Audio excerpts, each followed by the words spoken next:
this one point, I basically hit this low of depression. I'm going through this breakup that my daughter's mom is like openly cheating on me. You know what I mean? And my self-esteem was so low that I was just letting it rock.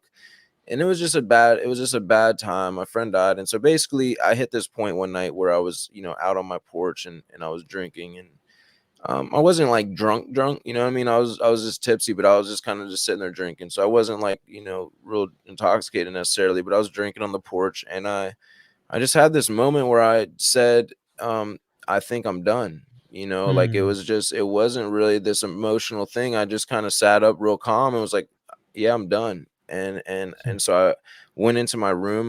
My room was in the basement. I was living with my dad at the time. We lived on a battlefield, and so I grabbed a microphone cord that I had, and I tied it to this fence. It was a Civil War fence because I lived on a battlefield, and then I tied it around there. I tied it around my neck, and it's like a 25 foot cliff. And then it was basically like, it's hard to explain the layout of it, but it was basically like a on the front side of our house was just a cliff, and it was like a drop off, and then it was a stream that broke into another stream that was connected to like a river, and so I said, yeah, I'm done, and I just kind of tied it to my neck, and I just stepped off the ledge.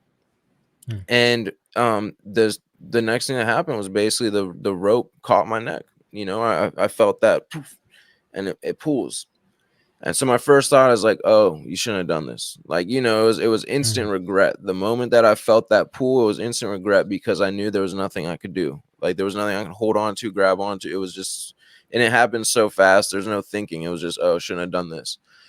And then the next thing I know, it's like I was kind of in a dream, and in this dream-like state. And in that dream-like state, I was cold. I couldn't move, and I didn't know why. So it was like being in this dream and having no idea what's going on, just being in a dream and not being able to breathe in the dream. And so I'm like, what is going on? And the thing, I have no idea what's going on. I have no memory that what I had done. And then all of a sudden, out of like the corner of my eye, I just see this light. And it wasn't a huge bright light necessarily, but it was it got my attention. It was a light, and it just started coming closer towards me. And when I got about 10 feet away from me, what appeared like 10 feet away, all of a sudden the rope I just felt I didn't know what it was. All of a sudden I just felt whatever was choking me just loosen up. And then I took my hands and went like this, and then I popped up and I'm in the water. And so now it all hits me like, what just happened? I'm like, oh my gosh, I really just did that. And so now I'm like, I'm freaking out. I'm in shock that I actually did that. And then I'm in shock that it, like, what actually happened. So did the cord like rip, or how no, did you get out of it? no, that was what was crazy, is that it didn't rip. I guess the only, like, obviously like logical answer is it stretched. I mean, you see I have a mic cord like right here, it's like, you could see how they might stretch, I guess, a little bit. And that's the only thing but it would have had to have stretched at least like 10 feet. You know what I mean? And so it's on my neck. It didn't come undone from my neck, obviously, because I'm down there, with it still tied around my neck in the water. And then okay, it was still on your neck in the water. yeah, so when I'm having that dream, it's still on my neck, and that's what was on my neck in the dream, but I didn't know, Yeah. Then I crawled back up the other side of the hill, and I walked back around, and I didn't even look at this point. It wasn't until the next morning I looked, but I go back out the next morning. So I have something in my eye. I go back out in the next morning, and the rope is still tied to the fence. So now I'm really bugging out, like, what? Like, it was on my neck. And so that was really one of the crazy things. But basically what happened in that moment was that after that moment, I knew there was a God. That was basically like what came out of that. Is I was like, man, I'll never do that again.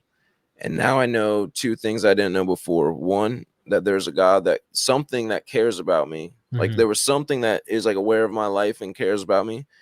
And then two, that I have a purpose. Something saw fit to like save me. Something, so, there was some reason that it saved me.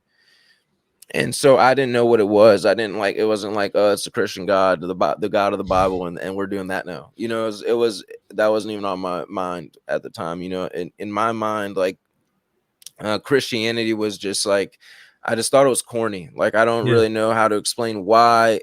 And this might sound kind of funny, but it shows though how people's, encounters with us really can shape their views of God, when you Sure. don't know any better. And I remember when I grew up, there was this family in the neighborhood, and they were a Christian family, and they had like, the van, they homeschooled their kids, they had like 8 kids, they all like would wear like button ups every day, and stuff like that. And the kids sometimes would come to play. I had a good neighborhood as far as like we were always playing pickup games and stuff like that growing up.